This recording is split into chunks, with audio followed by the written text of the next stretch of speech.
दोस्तों, आज की कहानी है छुट्टी का दिन, जो कि डॉक्टर सुश्री शरद सिंह जी द्वारा लिखी गई है। तो चलिए कहानी शुरू करते हैं।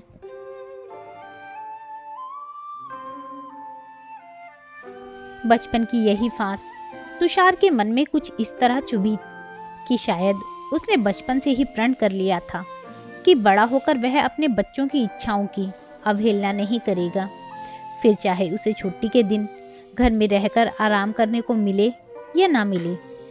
मामला बड़ा भी था और छोटा भी। देवेंद्र जी की दृष्टि में तो यह कोई ऐसा मामला था ही नहीं जिस पर ध्यान देने का कष्ट करते, लेकिन उनके बेटे तुषार के लिए यह जीवन का अहम प्रश्न था और सुधा जी के लिए एक ऐसी विडंबना थी जिसे जीते हुए उन्होंने सालों व्यतीत कर दिए।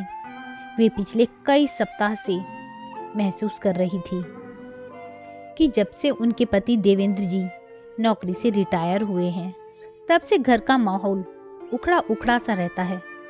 एक अनजाना सा तनाव घर के समूचे वातावरण पर छाया रहता है और छुट्टी के दिन तो ये तनाव और भी बढ़ जाता है। आज भी छुट्टी का दिन था। सुधा जी आज सुबह से मन ही मन प्रार्थना कर रही थी कि कम से कम आज तो घर में शांति बनी रहे, लेकिन उनके इस प्रकार प्रार्थना करने से अगर कुछ होना होता तो बहुत पहले हो चुका होता। सुधा जी की आकांक्षा के विपरीत पिता पुत्र में आज फिर झड़प हो गई। हुआ यूं कि देवेंद्र जी सुबह का नाश्ता करके अपनी आराम कुर्सी पर अभी बैठे ही थे कि उनका नन्हा पोता पराग उचकता हुआ आया और उनके गले लग गया। वे भाव विभोर हो उठे। उन्होंने हुलसते हुए पूछा, आज हमारा पराग सुबह सवेरे अपने दादाजी से इतना लाड़ क्यों कर रहा है? इस पर पराग ने उत्साह से भरकर जवाब दिया कि वह मम्मी पापा के साथ चिड़ियाघर जाने वाला है। वह वहां बड़े बड़े भालू देखेगा, शेर देखेगा और बहुत सारे जानवर देखेगा। पराग की बात सुनकर देवेंद्र जी का मन खराब हो गया। उस पल उनके मन में बस एक ही विचार आया कि छुट्टी का दिन आया नहीं कि लाट साहब चले घूमने। श्रीमान जी से ये नहीं होता कि कम से कम छुट्टी के दिन तो घर पर बैठें और अपने बूढ़े बाप से कुछ बोले बतियाएं। लगभग हर छुट्टी के दिन यही होता। पर आ गया उसकी बहन पल्लवी अपने पिता तुषार से कहीं घूमने चलने की जिद करते और तुषार उनकी बात तुरंत मान लेता। देवेंद्र जी जब तुषार से कहते कि सप्ताह में 6 दिन तो तुम और बच्चे दिन भर घर से बाहर रहते ही हो, अब कम से कम एक दिन तो घर में रह लिया करो। इस पर तुषार उत्तर देता कि यह एक दिन ही तो मिलता है बच्चों की इच्छा पूरी करने के लिए। देवेंद्र जी यदि और कुछ कहते तो तुषार पटाक्षेप करने के अंदाज में जवाब देता, पापा आप नहीं समझेंगे। इस पर देवेंद्र जी भी तुनक्कर कहते, हाँ हाँ बेटा, मैं भला कैसे समझूंगा, मैं तो जैसे कभी बाप रहा ही नहीं और मैंने तो जैसे तुम लोगों की कोई इच्छा कभी पूरी ही नहीं की। तुषार झल्लाकर कह उठता, प्लीज पापा आप हमारा मूड खराब मत कीजिए। तब सुधा जी को हस्तक्षेप करना पड़ता।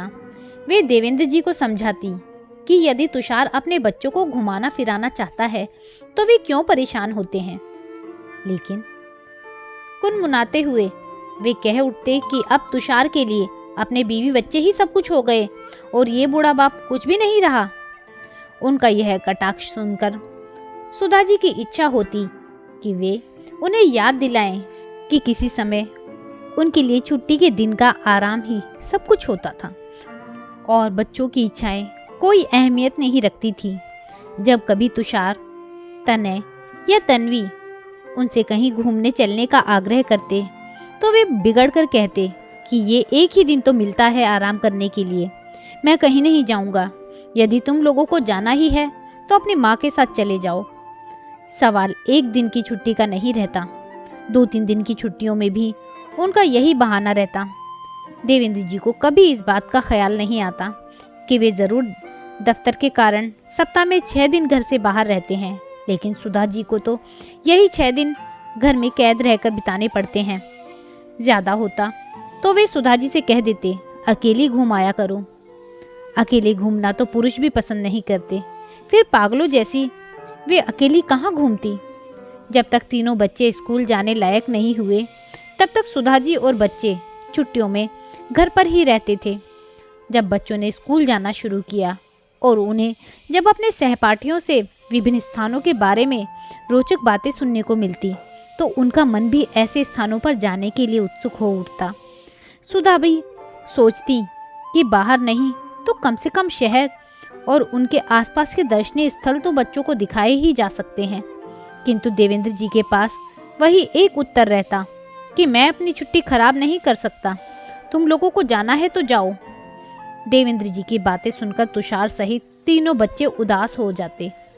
तब सुधा जी तीनों बच्चों को लेकर निकल पड़ती। बचपन की यही फांस तुषार के मन में कुछ इस तरह चुभी कि शायद उसने बचपन में ही प्रण कर लिया था कि बड़ा होकर वह अपने बच्चों की इच्छाओं की अवहेलना कभी नहीं करेगा, फिर चाहे उसे छुट्टी के दिन घर में रहकर आराम करने को मिले या ना मिले।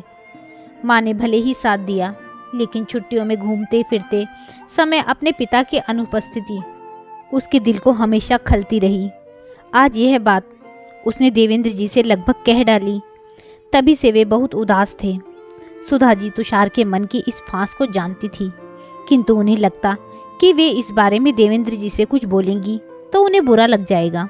मगर आज देवेंद्र जी के चेहरे की उदासी इतनी गहरी थी कि उन्होंने उसके बारे में उनसे खुलकर बात करने का फैसला कर लिया। फिर जैसे ही देवेंद्र जी के निकट पहुंची, वे आहत स्वर में बोल उठे, अपने बच्चों के लालन पालन में मैंने क्या कमी रखी सुधा? इस पर वे बोली, अपने बच्चों के लालन पालन में आपने कोई कमी नहीं रखी, लेकिन उनकी बाल सुलभ इच्छाओं की अनदेखी अवश्य हुई। आपको तो गर्व होना चाहिए कि हमारा बेटा तुषार हमारी गलती को दोहरा नहीं रहा है।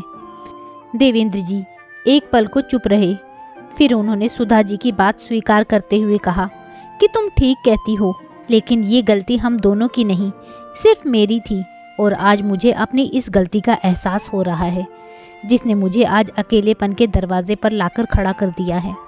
इस पर सुधा जी मुस्कुराते हुए बोल उठी, लीजिए, ये आपकी दूसरी भूल होगी जो आप सोचेंगी कि आप अकेले हैं। अरे मैं आपके साथ हूँ, बच्चे आपके साथ हैं, बस ज़रूरत है तो इतनी कि अब आप भी हम सबके साथ हो जाइए। सुधा जी की यह बात सुनकर देवेंद्र जी ने पल भर विचार किया और फिर बोल उठे, तुम ठीक कहती हो सुधा, जाओ तुषार से कह दो कि हम भी चिड़ियाघर देखने चलेंगे। पता नहीं कैसे नन्हे पराग ने यह बात सुन ली और वह खुशी से चिल्लाने लगा, हुर्रे, दादाजी भी हमारे साथ चलेंगे, दादाजी साथ चलेंगे। ये सब देख सुनकर सुधा जी ने चैन की सांस ली और बोली, चलो देर से ही सही, इन्होंने सच को स्वीकारा तो यही जीवन का यथार्थ है। कई बार जिन बातों को हम अपने जीवन में महत्वहीन समझकर अनदेखा करते चले जाते हैं, वही बातें हमारे ही जीवन में हमें महत्वहीन बनाने का षड्यंत्र रचती रहती हैं और हमें पता भी नहीं चलता। वे आश्वस्त थी कि अब किसी भी तनाव या टकराव के बादल उनके घर पर नहीं छाएंगे और पिता और पुत्र भी आपस में मिलजुल कर प्यार से रहेंगे। तो दोस्तों, यह थी कहानी छुट्टी का दिन। आपको यह कहानी कैसी लगी मुझे कमेंट करके ज़रूर बताइएगा। यदि कहानी अच्छी लगी हो तो कहानी को लाइक कीजिएगा, शेयर कीजिएगा और मेरे चैनल को सब्सक्राइब करना ना भूलिएगा। साथ ही साथ बेल आइकन को भी प्रेस कीजिएगा। कहानी सुनने के लिए बहुत बहुत धन्यवाद।